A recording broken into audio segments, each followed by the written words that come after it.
Today I've got a story for you out of Chicago that is equal parts terrifying and empowering. Imagine this. You're fresh out of the shower, getting dressed, minding your own business, and suddenly you see a stranger climbing through your bedroom window. Sounds like a scene straight out of a horror movie, right? Well, for one young woman and her mother in Chicago's South Shore neighborhood, this was exactly the frightening reality. A frightening ordeal for a Chicago mother who sprang into action when she discovered an intruder in her daughter's bedroom. She grabbed a gun and she shot him. So let's break this down.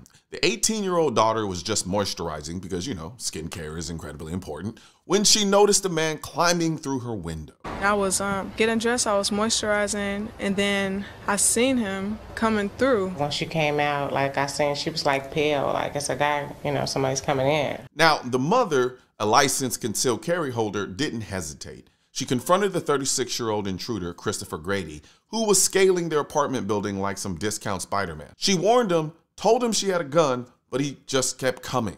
So she did what any protective parent would do in that situation.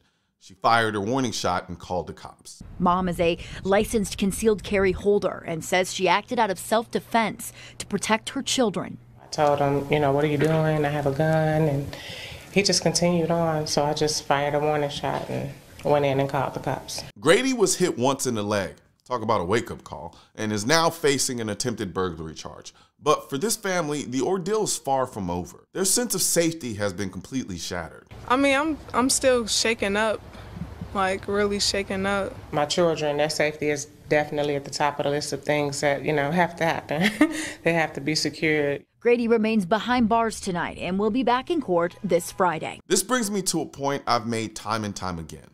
No woman is truly anti-gun when it comes to protecting their children. A mother's instinct is inherently pro-self-defense. You can claim to be anti-gun all you want, but when someone threatens your family, that mindset shifts real quick. And in having discussions with certain women, I've noticed that some of them think that they can just comply with the home invader and everything will be fine. But what if what the home intruder wants isn't your possessions, but you?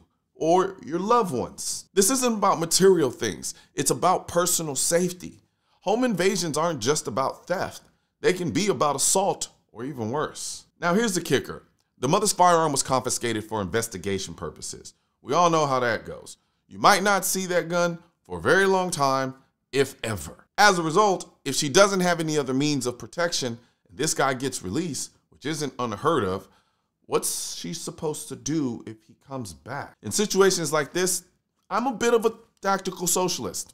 I believe that if you use your firearm in a clear-cut self-defense case and it's taken for evidence, the government should replace it. If we're gonna send billions of dollars to other countries to arm them, surely we can spend a few $100 to rearm law-abiding citizens who protect themselves. But let's be real. That's probably not going to happen. If she were a member of the USCCA, who happens to be a sponsor of this channel, she'd have some peace of mind under their incidental expenses coverage.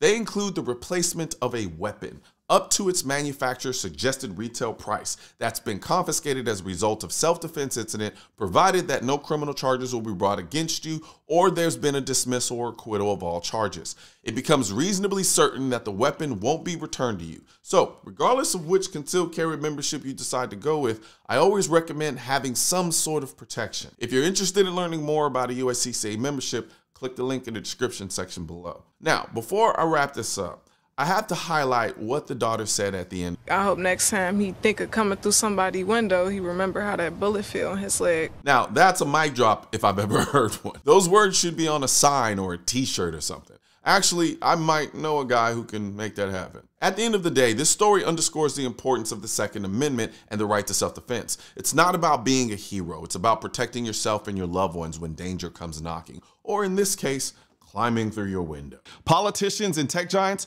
don't want gun content to be recommended to you, and we're all fighting this culture war together. Now, you can help do your part by liking, commenting, subscribing to the channel, but most importantly, sharing this video with at least one person. Together, we can stop the suppression of our 2A rights. And don't forget to click the link in the description section of this video for the products that I mentioned in this video.